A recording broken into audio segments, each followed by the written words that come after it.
Trên bầu trời đêm, hàng trăm máy bay không người lái di chuyển theo đội hình hoàn hảo. Không có phi công, không có mệnh lệnh từ con người. Mỗi giây, hàng tỷ phép tính đang chọn ra kẻ phải biến mất khỏi màn hình radar. Ở phía Tây Thái Bình Dương, Mỹ đang biến trí tuệ nhân tạo thành vũ khí thật sự. Còn ở bên kia đại dương, Trung Quốc đang thử nghiệm những hệ thống AI biết tự ra quyết định sinh tử. Một bên tin rằng đạo đức sẽ giới hạn chiến tranh. Bên kia tin rằng tốc độ và dữ liệu mới là sức mạnh thật sự. Và giữa cuộc đua này, chiến trường đang thay đổi từng giây. Nếu bạn muốn theo dõi những góc nhìn trung thực về công nghệ quân sự và cán cân quyền lực toàn cầu, hãy đăng ký kênh Hồ sơ Quân giới. Vì ở đây, mỗi video là một hồ sơ mở về những cuộc chiến chưa từng được kể. Cuộc đua này chỉ mới bắt đầu. Trong hơn nửa thế kỷ, nước Mỹ luôn xem công nghệ là lớp giáp bảo vệ nền an ninh quốc gia. Từ máy bay tàng hình, vệ tinh do thám, đến vũ khí hạt nhân, mỗi kỷ nguyên đều bắt đầu bằng một cuộc cách mạng khoa học. Và hôm nay, cuộc cách mạng mới mang tên trí tuệ nhân tạo quân sự. Sau nhiều năm thử nghiệm, Lầu Năm Góc không còn coi AI là công cụ phụ trợ. Họ xem đó là người lính vô hình, một thực thể biết phân tích, dự đoán và ra quyết định nhanh hơn con người. Dự án Project Maven của Bộ Quốc phòng Mỹ được khởi động từ năm 2017. Hệ thống này cho phép AI tự động phân tích hình ảnh vệ tinh và video chiến trường. Thay vì cần hàng trăm chuyên gia, giờ đây chỉ cần vài thuật toán có thể phát hiện mục tiêu trong vài giây. Song song với Maven là chương trình Skybox, dự án biến những chiếc F-16 cũ thành máy bay tự hành có trí tuệ nhân tạo. Mục tiêu của Skybox không chỉ là giảm rủi ro cho phi công. Nó còn cho phép một đội drone thông minh hoạt động cùng chiến đấu cơ người lái, chia sẻ dữ liệu và tự điều chỉnh chiến thuật theo tình huống thực tế. Năm 2024, một nguyên mẫu F-16 được điều khiển hoàn toàn bằng AI đã thắng phi công thật trong 5 lần đối đầu mô phỏng liên tiếp. Chiến thắng đó không phải tình cờ, nó đánh dấu thời điểm máy móc chính thức vượt qua phản xạ con người trong chiến đấu. Mỹ không giấu tham vọng. Cơ quan DARPA, trung tâm nghiên cứu chiến lược hàng đầu, đang đầu tư hàng tỷ USD mỗi năm để đưa AI vào mọi tầng chiến thuật. Từ việc điều khiển phi đội tự động, hỗ trợ chỉ huy thời gian thực, đến dự đoán chiến lược của đối thủ. Mỗi đơn vị AI được huấn luyện bằng dữ liệu từ hàng chục năm chiến tranh thật, từ Iraq đến Afghanistan. Không quốc gia nào khác có kho dữ liệu chiến trường khổng lồ và đa dạng đến thế. Đó là lợi thế mà Trung Quốc, dù có nguồn nhân lực và công nghệ mạnh, vẫn chưa thể tái tạo hoàn toàn. Tuy nhiên, Mỹ không tiến nhanh một cách mù quáng. Những quy tắc đạo đức và lo ngại về vũ khí tự trị đang kìm hãm tốc độ triển khai thực tế. Bộ Quốc phòng Mỹ quy định mọi hệ thống AI phải có khả năng dừng khẩn cấp, con người luôn có quyền can thiệp cuối cùng. Chính sự thận trọng đó khiến nhiều chuyên gia cho rằng Mỹ đang tự làm chậm chính mình. Trong khi họ vẫn tranh luận về đạo đức chiến tranh, đối thủ phương Đông lại tiến thẳng đến giai đoạn triển khai hàng loạt. Nhưng người Mỹ có lý do để giữ nguyên tốc độ đó. Lầu Năm Góc hiểu rằng một thuật toán sai có thể gây ra chiến tranh thật sự. Nếu một hệ thống AI nhận diện sai tín hiệu radar, nhầm lẫn một máy bay dân sự với mục tiêu quân sự, hậu quả sẽ là thảm họa ngoại giao toàn cầu. Vì vậy, Mỹ chọn cách đi chậm mà chắc. Họ tập trung vào độ chính xác, độ tin cậy và khả năng phối hợp giữa người và máy. Triết lý của họ đơn giản, AI có thể nhanh hơn con người, nhưng không bao giờ được phép hành động một mình. Song, bên trong những phòng thí nghiệm lạnh lẽo của DARPA, hướng đi đã bắt đầu thay đổi. Các mô hình AI mới không chỉ nhận lệnh, chúng học cách tự thích nghi và ra quyết định dựa trên hàng triệu tình huống mô phỏng. Một số hệ thống đã có thể tự học chiến thuật, như phi công ảo S, mô phỏng hàng trăm giờ không chiến mỗi ngày. Mỗi trận thắng giúp nó cải thiện khả năng, hiểu sâu hơn về cách con người phản ứng. Với tốc độ học này, đến năm 2030, các chuyên gia dự đoán rằng AI của Mỹ có thể tự thiết kế chiến thuật, thậm chí tự chỉ huy một chiến dịch quy mô nhỏ mà không cần người thật giám sát. Trong mọi cuộc đua công nghệ, Mỹ vẫn giữ một lợi thế cốt lõi, hệ sinh thái mở. Từ các công ty như Palantir, Lockheed đến OpenAI, mọi nguồn lực dân sự và quân sự đều được kết nối qua nền tảng dữ liệu chung. Sức mạnh thật sự không chỉ nằm ở thuật toán, mà ở cách nước Mỹ liên kết toàn bộ nền công nghiệp quốc phòng bằng AI. Họ không cần tốc độ của Trung Quốc. Họ cần độ chính xác tuyệt đối, vì chỉ một sai lầm nhỏ cũng đủ châm ngòi cho chiến tranh toàn cầu.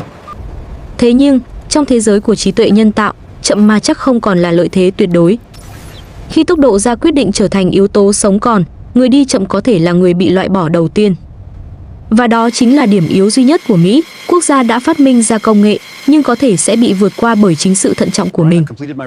Khi người Mỹ còn đang thử nghiệm từng thuật toán, thì ở bên kia đại dương, Trung Quốc đã triển khai hàng nghìn mô hình AI chiến đấu trong thực tế.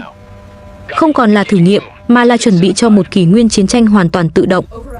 Trong khi Mỹ đi chậm vì những quy tắc đạo đức, Trung Quốc lại chọn hướng ngược lại. Bắc Kinh tin rằng ai sở hữu nhiều dữ liệu hơn, người đó sẽ thắng trong cuộc đua trí tuệ nhân tạo. Đó không chỉ là khẩu hiệu.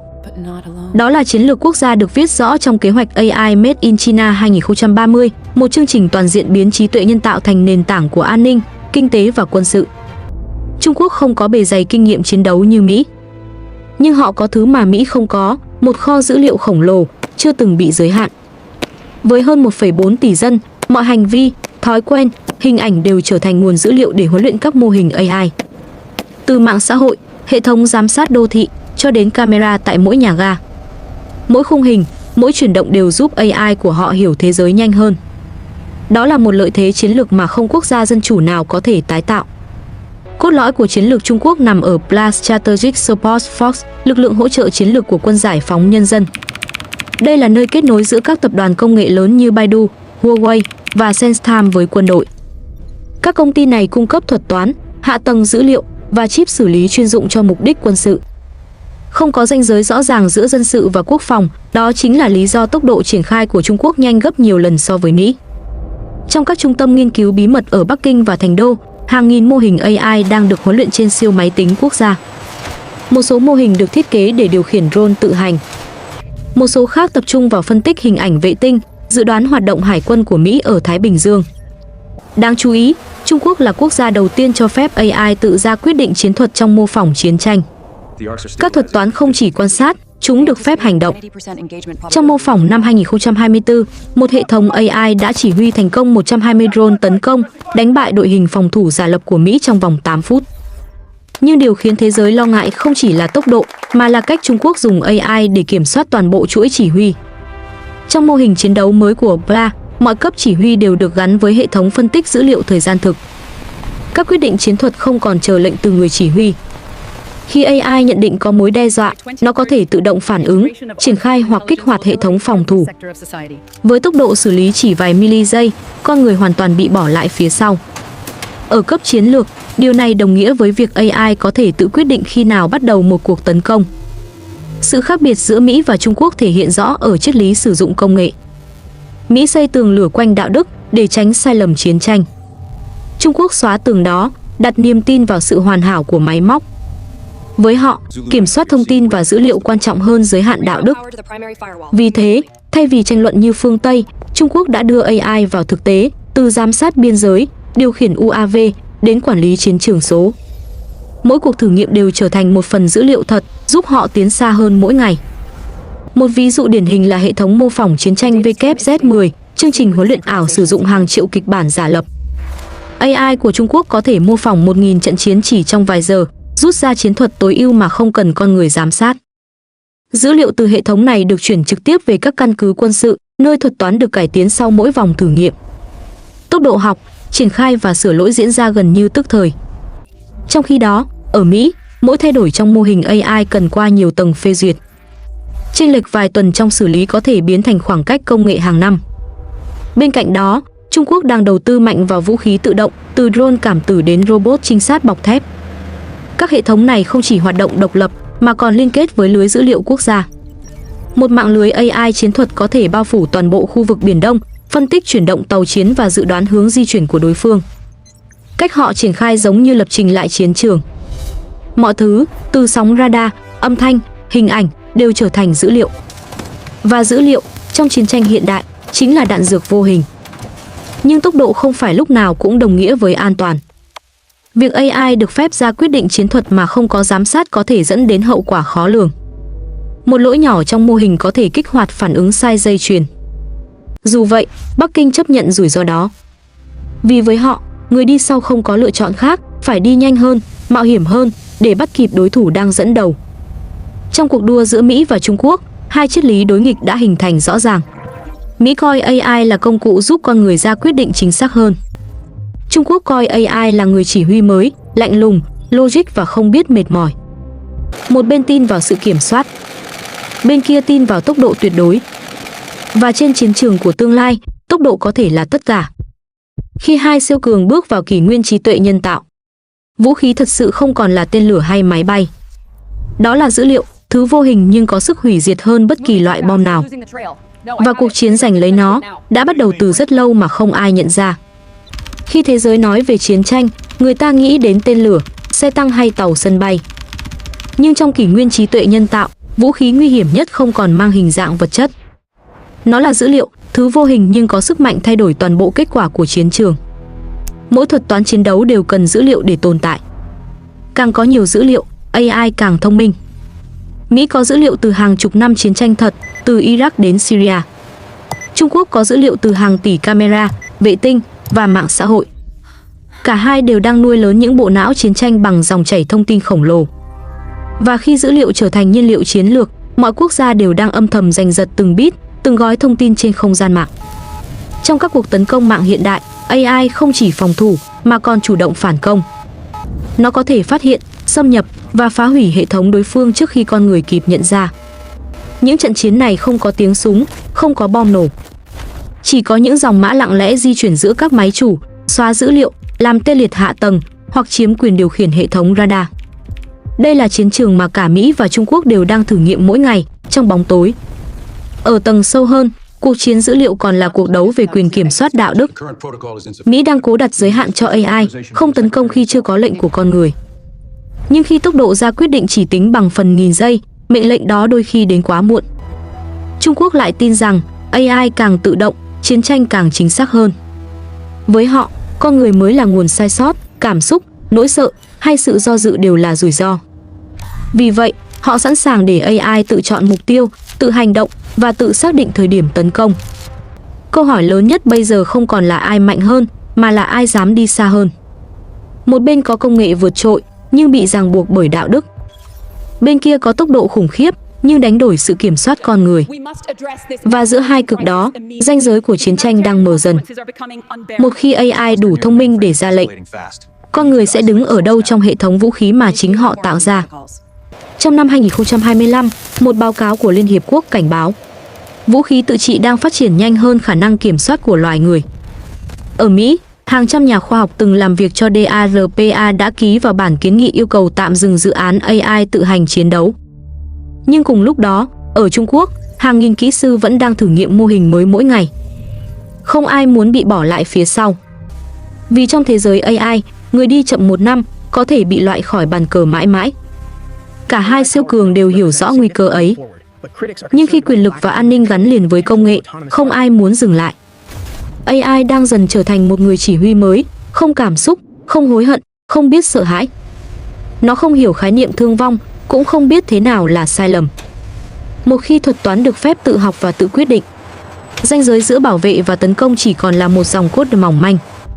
Điều đáng sợ nhất không phải là khi AI vượt qua trí thông minh con người, mà là khi chúng bắt đầu thay con người ra quyết định sinh tử. Khi đó, chiến tranh sẽ không còn là cuộc đối đầu giữa hai quốc gia, mà là giữa những hệ thống không còn hiểu vì sao chúng chiến đấu. Trong cuộc đua này, Mỹ tin rằng đạo đức sẽ là hàng rào bảo vệ nhân loại. Trung Quốc tin rằng sức mạnh thực sự nằm ở việc loại bỏ giới hạn đó. Một bên xây tường, bên kia phá tường. Nhưng cả hai đều đang tiến về cùng một hướng, nơi con người chỉ còn là người quan sát. Và có lẽ, khi chiến trường được vận hành hoàn toàn bởi trí tuệ nhân tạo, chiến thắng sẽ không còn thuộc về kẻ mạnh hay kẻ nhanh, mà thuộc về kẻ dám để máy móc thay mình quyết định số phận. Cuộc đua AI quân sự giữa Mỹ và Trung Quốc không còn là tương lai xa. Nó đang diễn ra, từng giây, trong bóng tối của mạng lưới dữ liệu toàn cầu. Và nếu một ngày, thuật toán quyết định khai hỏa, thì câu hỏi không còn là ai thắng, mà là ai sẽ còn sống để kể lại. Khi chiến trường được điều khiển bằng thuật toán, chiến thắng không còn phụ thuộc vào lòng dũng cảm hay ý chí con người. Nó phụ thuộc vào những dòng cốt, vào tốc độ xử lý và vào khả năng học hỏi của máy móc. Trong suốt thế kỷ 20, con người tạo ra chiến tranh để chứng minh quyền kiểm soát. Nhưng bước sang thế kỷ 21, chính chiến tranh lại đang dạy chúng ta rằng con người đã bắt đầu mất quyền đó. Trí tuệ nhân tạo không cần nghỉ ngơi, không biết sợ hãi, không hiểu khái niệm hối hận. Và khi nó được phép ra quyết định, mọi quy tắc đạo đức chỉ còn là ảo tưởng. Ở Washington, những tướng lĩnh già vẫn đang tranh luận về giới hạn sử dụng AI. Ở Bắc Kinh, các kỹ sư trẻ đã cho phép máy móc tự chọn mục tiêu. Hai hệ thống, hai triết lý. nhưng cùng hướng đến một tương lai mà con người chỉ còn là phần nhỏ của quyết định chiến tranh. Không ai có thể nói trước liệu AI có thật sự làm thế giới an toàn hơn, hay nó sẽ mở ra một kỷ nguyên nơi lỗi lập trình đồng nghĩa với tận diệt. Trong cuộc đua này, Mỹ có kinh nghiệm, Trung Quốc có dữ liệu. Một bên tin vào giới hạn đạo đức, bên kia tin vào hiệu quả tuyệt đối. Nhưng trên đường đua của công nghệ, không phải kẻ mạnh nhất hay kẻ nhanh nhất chiến thắng, mà là kẻ không biết dừng lại. Và cả hai đều đã vượt qua điểm không thể quay về. Có lẽ, khi chiến tranh thế hệ mới bắt đầu, người đầu tiên bóp cò sẽ không còn là con người. Nó sẽ là một hệ thống tự động, được thiết kế để chiến thắng bằng mọi giá. Và khi đó, chiến trường không còn phân biệt đồng minh hay kẻ thù. Chỉ còn những mục tiêu được thuật toán xác định là không cần tồn tại. Nếu bạn tin rằng chiến tranh chỉ là chuyện của vũ khí, hãy nghĩ lại. Cuộc đua này không diễn ra trên mặt đất, mà trong không gian mạng, trong những trung tâm dữ liệu sâu dưới lòng đất, nơi các thuật toán đang học cách hiểu và thay thế con người. Đây không chỉ là câu chuyện của Mỹ và Trung Quốc. Đây là câu chuyện của tương lai nhân loại. Khi chúng ta để trí tuệ nhân tạo quyết định sự sống và cái chết, liệu chúng ta còn có thể gọi đó là văn minh? Nếu bạn muốn theo dõi những câu chuyện như thế này, nơi công nghệ, quyền lực và chiến tranh giao nhau trong im lặng, hãy đăng ký kênh Hồ Sơ Quân Giới. Mỗi video ở đây là một lát cắt của sự thật, một hồ sơ chưa từng được công bố. Vì thế giới không cần thêm nỗi sợ. Thế giới chỉ cần hiểu rõ điều gì đang thực sự diễn ra. Cuộc đua AI không còn là tương lai, nó là hiện tại. Và như mọi cuộc chiến trong lịch sử, kẻ chiến thắng sẽ là kẻ biết im lặng đúng lúc. The winner will be the one who stays silent.